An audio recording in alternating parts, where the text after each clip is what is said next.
हाँ जी, warm welcome. बनफ्से नफीस आपको सामने देखकर बहुत खुशी हुई। बड़ी मेहरबानी, thank you very much. This sentiment is reciprocated. But I expect कि खबरें भी आप हमें कुछ ऐसी ही देंगे जिसपे हम गर्मा गर्म तबसरा भी कर सके और हमें चिड़िया की कुछ इनसाइट भी मिल सके। हमेशा होता है ऐसे। हाँ, आपकी वापसी काफ़ी अरसे बाद हुई है ना। हम फेस टू फेस काफ़ी अरसे के बाद बैठे हैं और फिर जहाँ से आप यात्रा करके आ रहे हैं वहाँ से हम क्योंकि और भी बहुत से विजिट्स हुए हैं, तो इंशाल्लाह आई एक्सपेक्ट कि आप हमें बताएंगे कि होने क्या जा रहा है। इससे पहले भी जो जो आप बताते रहे हैं, ट्यूनिंग तो वैसे ही हो रही है हमारे सियासी हालात की, लेकिन कुछ अजीबोगरीब मामला है हमारे पॉलिटिकल सिनेरियो में, खुसूसन एक पॉलिटिकल पार्टी में। अब वो आप कहीं पीटीआई ना समझिएगा, मैं मुस्लिम लीग नून की बात कर रही हूँ, क्योंकि ज़ाहिर है ड्राइविंग सीट पर इस वक्त बज़ाहिर तो मुस्लिम लीग नून ही है, और मईशत के हवाले से जो जो भी स्टेप्स वो ले रहे हैं वो मुस्लिम लीग नून के ही पलड़े में डाले जा रहे हैं, उन्होंने ही इसका हिसाब देना है। ये बात समझ नहीं आती कि जब आप भी बात करते हैं कि पीडीएम ने अब कंट्रोल ले लिया है, हुकूमत स्टेबल होने जा रही है, इमरान खान साहब पीछे हट गए हैं, और ये कि इकोनॉमी भी अब हमारी सेट हो रही है। हमने देखा डॉलर जो है वो पीछे जाना शुरू हुआ, रुपया तगड़ा होना शुरू हुआ, इंटरनेशनली ऑयल प्राइसेस कम हुई, खबरें यहाँ गर्म हुई कि अब तो तेल सस्ता होने जा रहा है। अचानक 6 रुपये से ज़ायद पेट्रोल बढ़ा के तो अवाम की एलगार को गुस्से को दावत दे दी। मिफ्ता इस्माइल साहब ने फिर वो एक्सप्लेनेशन के लिए भी सामने आए कि इसकी ये वजह है, हमने ज़ाहिर प्रीवियस जो डॉलर प्राइस थी उसके ऊपर परचेज की हुई थी, फिर ये ओगरा करता है रेगुलेट, यानी उनको भी शायद ओगरा नहीं बताया कि हम ये बढ़ाने जा रहे हैं। तो मिफ्ता इस्माइल साहब क्या कर रहे हैं, ये वो समझा नहीं सके। यहाँ पर सवाल ये पैदा होता है, चले इजाफा हो गया, उसमें वो जो एक्सप्लेनेशन दे रहे हैं उसको भी मान लेते हैं कैसे हुआ होगा। आसिफ अली जरदारी साहब और MQM इन्होंने अपने तहफ़्फ़ुज़ात का इज़हार किया, और आसिफ अली जरदारी साहब कह रहे हैं कंसल्टेशन के बगैर, मुशावरत के बगैर इत्तेहादी हुकूमत को ऐसे फैसले नहीं करने चाहिए। उनको इन्वॉल्व करना ही मुनासिब नहीं समझा। इतनी गैर जिम्मेदारी सेठी साहब? नहीं, बिल्कुल गैर जिम्मेदारी नहीं है। अभी आपने देखा कि ख्वाजा आसिफ ने एक बड़ी क्लियर कट एक्सप्लेनेशन दी है और पूरा फुली बैक किया है मिफ्ता इस्माइल को। ख्वाजा साहब कह रहे हैं ये मिफ्ता इस्माइल के फ़ैसले नहीं हैं, ये काबीना के फ़ैसले हैं, और काबीना के अंदर पीपल्स पार्टी वाले भी बैठे हैं और लोग भी बैठे हैं, तो ऐसी बात नहीं है।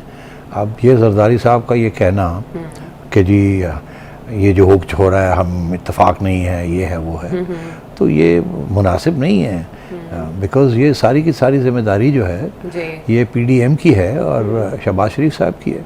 अगर कोई इशू है तो फिर शहबाज शरीफ साहब और नवाज शरीफ साहब अपने मसले हल करें, और अगर कोई और इशू है तो जरदारी साहब और शहबाज शरीफ साहब अपने मसले हल करें। ये क्या बात हुई कि हुकूमत एक फ़ैसला करती है, हुकूमत को बैठाने वाले जरदारी साहब और नवाज शरीफ साहब हैं, और उसके बाद जाके ये तनकीद शुरू हो जाती है। आपको ये नई चीज़ तो नहीं है। देखिए, मैं आपको पहले भी कह चुका हूँ कि जरदारी साहब बड़े स्ट्रॉन्ग इन्फ्लुएंस थे कि ये गवर्नमेंट को रहना चाहिए। नवाज शरीफ साहब बड़ा स्ट्रॉन्ग इन्फ्लुएंस था कि नहीं रहना चाहिए शुरू में, इसी वजह से कि नवाज शरीफ साहब कहते थे कि ये कीमतें वीमतें बढ़ाना और उसके बाद इलेक्शन में जाना ये मुनासिब नहीं है, ये बड़ा नुकसान हो जाएगा, तो ये केयर टेकर्स को कर लेने दें। मगर फिर ये ऐसे नहीं हुआ, आखिर में गवर्नमेंट रह गई, और फिर ये कहा गया कि अब और कुछ चारा नहीं है क्योंकि इमरान खान ने हमें धमकी दी थी तो रहना पड़ा। तो अगर रहना पड़ा तो फिर ये IMF का प्रोग्राम तो करना है ना, यही तो इस्टेब्लिशमेंट के साथ अंडरस्टैंडिंग हुई है कि अगर आप रहना चाहते हैं तो रहें और IMF का प्रोग्राम करें इन द नेशनल इंटरेस्ट।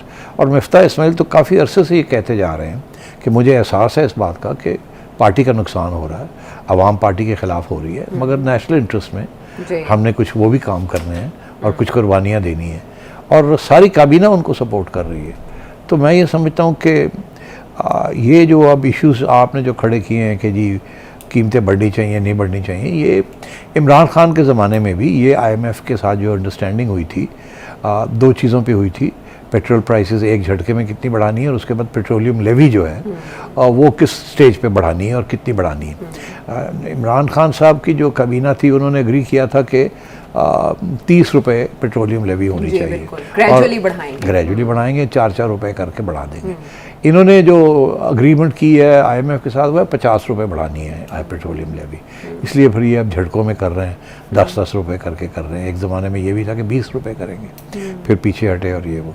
तो ये तो जो IMF के साथ डील हुई है, जिसके डिटेल्स जो हैं वो अब जब ये पैसे रिलीज़ होंगे तो सारी डिटेल्स आ जाएंगे। तो ये तो बिल्कुल उसी रास्ते पे चल रहे हैं जो रास्ता इन्होंने इख्तियार किया था पहले दिन से।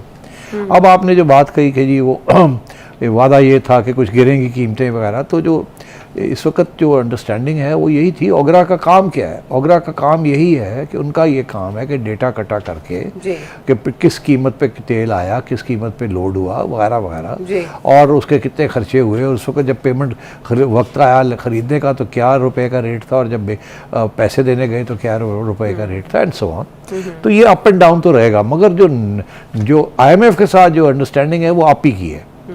तो अब ये जो है ना कि जी इंटरनेशनल प्राइसेस गिर रही हैं और उसकी वजह से ज़्यादा यहाँ फैसिलिटी होनी चाहिए, वो एक बेस लेवल पे पहले लाना है, उसके बाद फिर आगे देखना है कि कम होना है या बढ़ना है।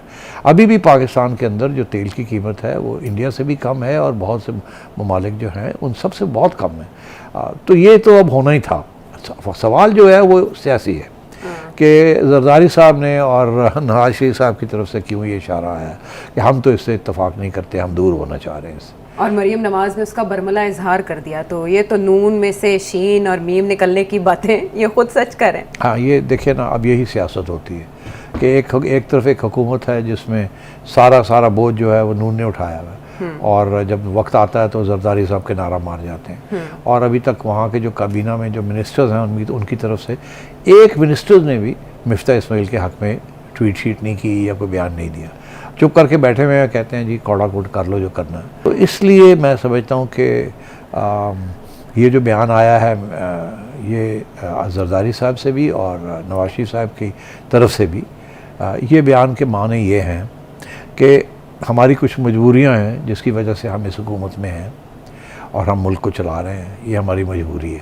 आपने देखा ये जो ट्वीट आई है मरियम की, उसके अंदर ये भी लिखा है कि गवर्नमेंट की कोई मजबूरी होगी मगर हम मुझसे दूर होते हैं। नवाज शरीफ साहब ने ये उनका उठ के चले गए मीटिंग छोड़ के, लेकिन ये अच्छा मैसेज जाएगा पॉलिटिकली। देखिए ये पॉलिटिकली तो अच्छा मैसेज है, हाँ। उसकी वजह यह है कि इसको पॉलिटिक्स कहते हैं।